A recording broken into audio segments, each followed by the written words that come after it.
जय हिंद जय भारत साथियों। कर्ज मुक्त भारत अभियान की ये पैदल यात्रा जो है ये चल रही है साथियों। अभी शाम का समय हो गया है और हम लोग सुबह जो है संविधान चौक नागपुर से निकले हैं और अभी जो ये पाई प्रवास है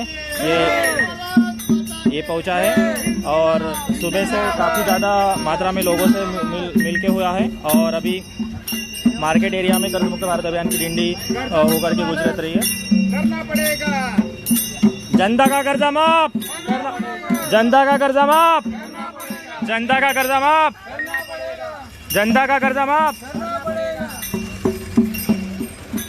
साथियों ये डिंडी अभी आई है और इससे पहले सुबह जैसे कि मैंने आपको बताया है पहले कि हम संविधान चौक नागपुर से निकलते हुए ये पाई डिंडी चल रही है और इसमें कर्जा माफ़ी के फॉर्म भी लोगों को दिए जा रहे हैं और लोगों के जो समस्या है उसका भी समाधान किया जा रहा है। इससे पहले ग्राम पंचायत के सदस्य और सरपंचों से हमारी बातचीत हुई थी और उस बातचीत के दौरान काफ़ी महिलाएं आई थी। उस महिलाओं के से हमने बातचीत किया और काफ़ी प्राइवेट फाइनेंसर जो है इस एरिया में उनको प्रताड़ित परेशान किए जा रहे हैं।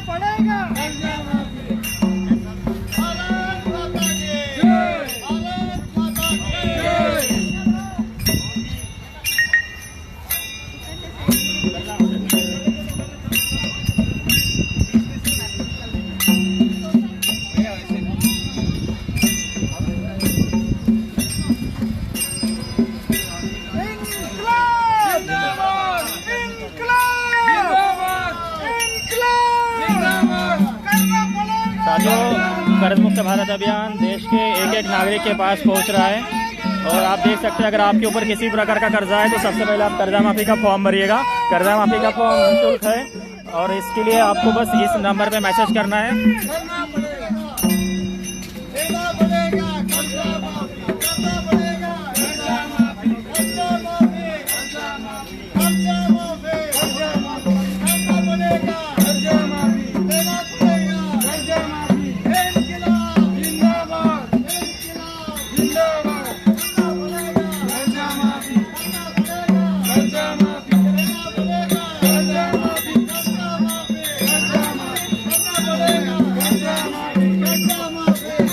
जय हिंद जय भारत, जय हिंद जय भारत साथियों।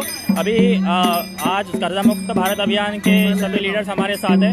मैं चाहूँगा हमारे साथ नागपुर के लोकसभा प्रभारी नईम भारतीय जी है वो अपनी बात रखें। जय हिंद जय भारत। जिस तरीके से पूरे देश में शाहनवाज चौधरी भारती जी के चलाया गया हुआ अभियान आम जनता के लिए है, जिस तरीके से जनता का कर्जा माफ होना चाहिए, जनता का जिस तरीके से बैंक के महाजाल की वजह से आत्महत्या करने का जो प्रमाण महाराष्ट्र के से लेते हुए पूरे देश में बढ़ रहा है, उसे लेते हुए जन जागृति अभियान चलाया गया है। जय हिंद जय भारत साथियों। आपने नईम जी ने अनुभव बताया। मैं चाहूँगा कि गणेश भारतीय हमारे साथ है वो अपने दो शब्द रखे। गणेश जी बताइए आज कैसा लग रहा है आपको लोगों के बीच में आकर के? बहुत बढ़िया लग रहा है आज। जैसे कि आज ये डोंगरगांव की ये गाँव में देख रहे हैं, यहाँ पे मार्केट भी है, लोग भी बहुत ज़्यादा जमा हुआ है। सबके इतना ऊपर कर्जा है और सब चाहते हैं कि कर्जा माफ होना चाहिए। गणेश जी आज सुबह से आपका ब्यौरा बताइए किस प्रकार से आपका प्रवास रहा है सुबह से? आज सुबह से बहुत अच्छा प्रवास रहा। सुबह 7 बजे वहाँ से संविधान चौक से निकले, वहाँ से हमने पद यात्रा करते हुए डोंगरगांव तक के आए और डोंगरगांव में यहाँ पे आराम करने के बाद अभी और यहाँ से आगे की रैली चालू हो गई है हमारी। अभी यहाँ से मार्केट से हम आगे निकल चुके हैं और ये आगे चलते हुए अभी बुट्टी बोरी से टाकड़ घाट जाके हम वहाँ पे अपना किया जमाएंगे। अब हो के रहेगी, अब हो के रहेगी। साथियों हमारे साथ भंडारा लोकसभा प्रभारी भी है अजय भारतीय जी। मैं चाहूंगा कि वो आगे आकर के जनता के कर्जा माफी के विषय में दो शब्द रखें। भाइयों 2 मिनट इधर ध्यान देना सभी जन। जय हिंद जय भारत, इनकलाब जिंदाबाद। क्या इस देश में हम सबको जीने का अधिकार नहीं है? क्या कानून सबके लिए बराबर है? क्या बड़े लोगों के लिए ही कानून है, हमारे लिए नहीं? क्या कर्जा माफी सिर्फ बड़े लोगों का ही करना चाहिए? क्या संविधान सबके लिए बराबर है? मैं आप लोगों से पूछ रहा हूँ, क्या भाई साहब संविधान सबके लिए बराबर है? क्या हम इस सरकार को वोट देते हैं या नहीं? हमने वोट किया है कि नहीं?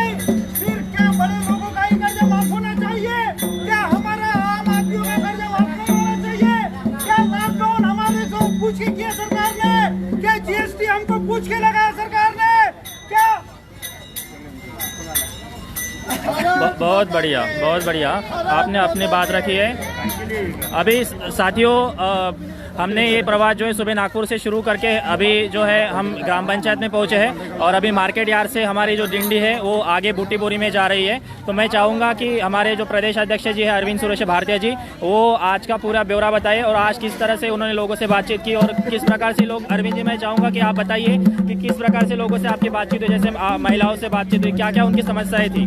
बिल्कुल, धन्यवाद अक्षय जी। आज सुबह हमने संविधान चौक नागपुर से शुरुआत की, फिर हम यहाँ पे डोंगर गांव में रुके और डोंगर गांव में बढ़िया पैकी ग्राम पंचायत को संबोधित किया। ग्राम सभा में काफ़ी महिलाएं थी, काफ़ी बचत गट वाली महिला थी, जिनको लोन की समस्या थी, कर्जदार और जो भी व्यापारी है उनको तकलीफ दे रहे थे, साहूकार तकलीफ दे रहे थे। उनकी समस्या सुनी और आंखों में आंसू आ गए, क्योंकि जो गरीब घटक है अभी लोन किया, फिर कोरोना लगा, लॉकडाउन लगा। एक परिवार आया था जिसको तो 18 लोग उसमें परिवार में बसते हैं, उसको भी लोन के कारण काफ़ी प्रताड़ित किया जा रहा था। समस्या सुनी और ये जो अभियान है जो हम यहाँ पदयात्रा निकाल रहे हैं, उसका उद्देश्य मैं आपको सभी को बताना चाहूँगा। ये संविधान के मुताबिक देश चलना चाहिए, इसलिए संविधान चौक से हमने शुरुआत की और हम जा रहे हैं गांधी आश्रम तक। जिस तरह गांधी जी पूरी तरह से विकेंद्रीकरण चाहते थे सत्ता का, लेकिन सिर्फ सत्ता का विकेंद्रीकरण नहीं होगा, आर्थिक सत्ता का भी विकेंद्रीकरण होना चाहिए। जिस तरह से पूंजीपतियों ने कब्जा कर रखा है आरबीआई पर, पूरे आरबीआई की पॉलिसी पर और सरकार पर, जिस तरह से सरकार बड़े उद्योगपतियों का कर्ज माफ करती है, हम चाहते हैं कि सत्ता का विकेंद्रीकरण जैसा हुआ है, आर्थिक सत्ता का भी विकेंद्रीकरण हो, आम जनता का कर्जा माफ हो। यही थीम के साथ हम जा रहे हैं। गांधी जी को रूल को फॉलो कर रहे हैं हम, और यही पदयात्रा गांधी जी को समर्पित कर रहे हैं, गांधी जी के उद्देश्य को हम समर्पित कर रहे हैं और ये जनता के लिए हम समर्पित कर रहे हैं। ये हमारा पूरा संगठन जनता के लिए लड़ रहा है और जब तक कि उनको न्याय नहीं मिलता, कर्जा माफी नहीं होते, ये लगातार यात्राएं जारी रहेंगी। शुक्रिया। जय हिंद, जय भारत। साथियों, बहुत बढ़िया बात रखी अरविंद जी आपने। और हमारे साथ और एक मुंबई से साथी है उमेश भारतीय जी। उमेश भारतीय जी हमारे साथ मुंबई से इस अभियान में समर्थन देने के लिए आए हैं और इतने दूर से चलकर पैदल प्रवास कर रहे हैं सभी साथियों के साथ। तो मैं चाहूँगा उमेश जी आप अपने 2 शब्द रखें और आपका आज का अनुभव बताइए। जय हिंद, जय भारत। दोस्तों, आज हम सुबह 6 बजे संविधान चौक से निकले हैं और हमारा 18 तारीख तक का कार्यक्रम है, जो हम गांधी धाम तक खत्म करेंगे। आज हमने जब सुबह शुरू किया था, लोगों से बातचीत की, लोगों की परेशानियां हम लोग रास्ते में चलते चलते बात कर रहे हैं, उसकी परेशानी सुन रहे हैं और लोग किस तरह से कर्जे में डूबे हुए हैं और रिकवरी एजेंट के वजह से उनकी क्या परिस्थिति हो रही है, ये हमें पता चल रहा है।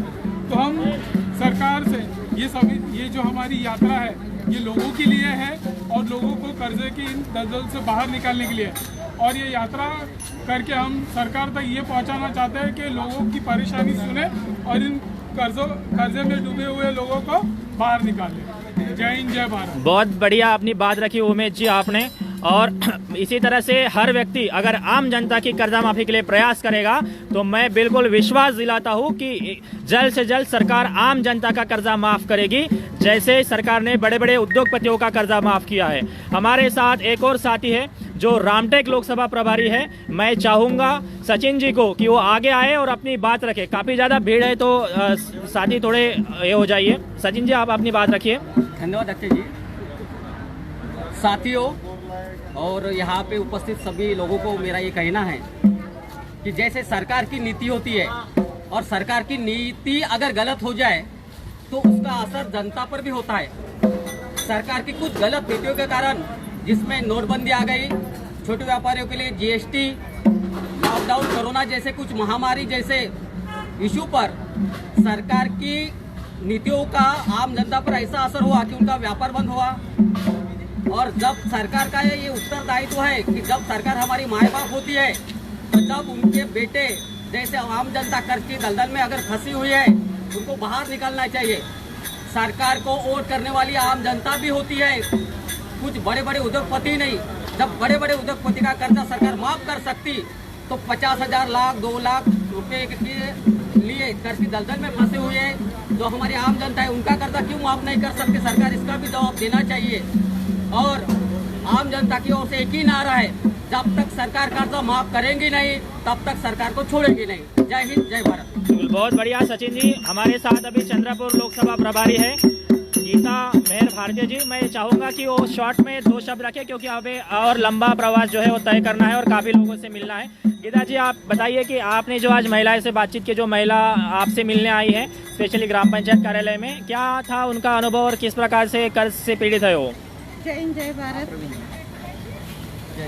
सुबह से हम संविधान चौक से निकले हैं 7 बजे से, और डोंगरगांव में जब आए, डोंगरगांव ग्राम पंचायत में, तो बहुत सारे लेडीज़ वहाँ पे उपस्थित थे और उनकी समस्या ये थी कि उनके घर के जो पुरुष वर्ग है वो शराब की लत में है और उनका कर्जा वो कर्जे की दलदल में फंसे हैं। तो इसलिए ये जो महिलाएं हैं, महिलाएं कुछ न कुछ तो भी काम करती है, पुरुष नहीं करते हैं, पर महिलाएं काम करके अपना उधर निर्वाह करती है, करके पूरा घर को पहुँचती है। तो हमने महिलाओं को समझाया और उनको बताया कि कर्जा कोई भी प्रकार का हो तो आप टेंशन मत लीजिए और कर्जा मुक्त अभियान में जुड़ जाइए और हम पूरा कर्जा सबका माफ करने तक हम रुकेंगे नहीं, ऐसा भी हमने उनको कहा है और उनकी हिम्मत बढ़ी है। तो उन लोगों ने हमारा साथ दिया है। जय हिंद, जय भारत। धन्यवाद गीता जी। इसके बाद वर्धा लोकसभा से हमारे लीडर यहाँ पे उपस्थित है, अक्षय जी। उनके भी 2 शब्द हम सुन लेते हैं। अक्षय जी, क्या अनुभव है आपका यहाँ का? जय हिंद, जय भारत।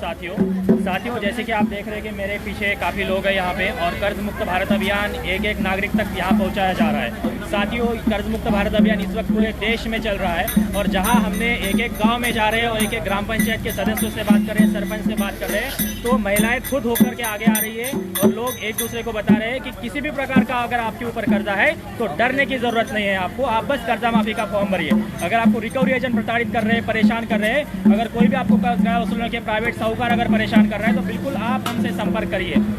ये जो आप देख रहे हैं, जो सर का पेज है, हमारे गुरुजी का पेज है, इस पेज पर आप मैसेज डालेंगे तो आपको तुरंत कर्जा माफी का फॉर्म आ जाएगा और कॉन्टैक्ट नंबर की भी लिस्ट आ जाएगी। आप बिल्कुल कॉल करिए, आपको डरना नहीं है। हमने आज महिलाओं को भी यही कहा है कि अगर आपके ऊपर किसी भी प्रकार का कर्जा है तो आपने कोई गुनाह नहीं किया है, कोई गलती नहीं की है। कई महिलाओं ने बताया कि उनके ऊपर 138 की धारा लगाई है।